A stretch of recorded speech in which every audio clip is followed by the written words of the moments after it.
Image of God in Catholic theology, Western theology, Eastern theology, you name it. If it's Orthodox, that's where you find it. The image of God has nothing to do with genitalia, has nothing to do with eyeballs and nostrils and fingers and hearts and kidneys and hip sockets and hair. The image of God has nothing to do with that, because guess what? Your dog has all that stuff. Maybe not fingers. He's got paws. The image of God is your rationality and your free will. It's your intellect and your will. That's the image of God. What makes us different from all the animals, from the sea whales and the zebras and the monkeys and the squirrels and the fish? What makes us different from all of them? We all have eyeballs. We all have mouths. What's different? We are endowed with reason and free will. They are not. The image and likeness of God is not something you can see in a photograph of a person. The image of God is what you see in their behavior, in that they are, by their intellect, able to do logical syllogisms. If I do this, B will happen. They can also abstract forms and essences from things. They begin to understand, okay, I've seen this is an oak tree, that's an oak tree. These are all oak trees. They begin to have understanding of genus and species. They understand language. They understand cause and effect. This is what it means to be human. We can build cities, build cathedrals, record music. It's because we have an intellect and a will. This is why getting drunk and high is a mortal sin, because every time you get drunk or high, you mute or turn down your intellect and your will. You don't think right, that's your intellect, and you make bad choices, that's your will. You become like an animal.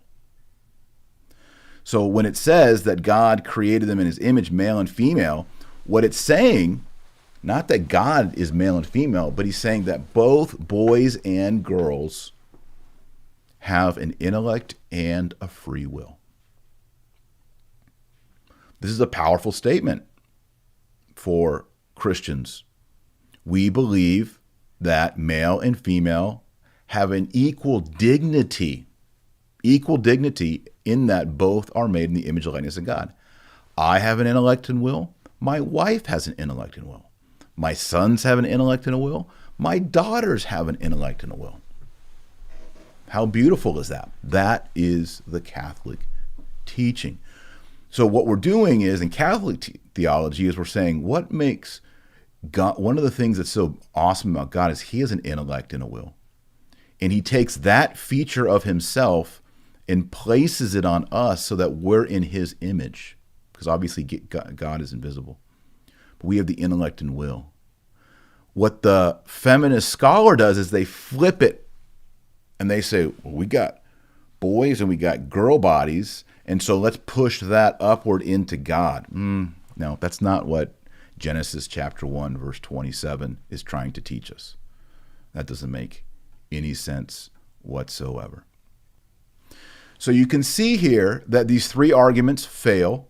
Sophia is not God. Number two, mothering language is just analogies. It never yields to God as a she. And number three, God transcends maleness and femaleness, but he revealed himself as the groom, as the husband, and thus always and everywhere uses he. All you got to do to one of these feminists is say, well, show me the one verse that says she in the whole Bible.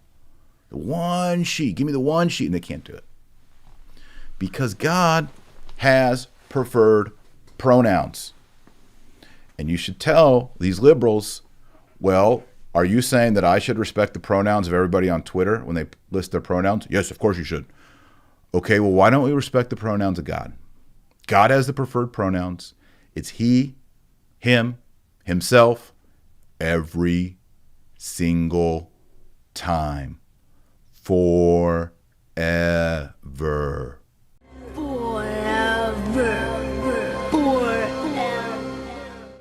in secula seculorum.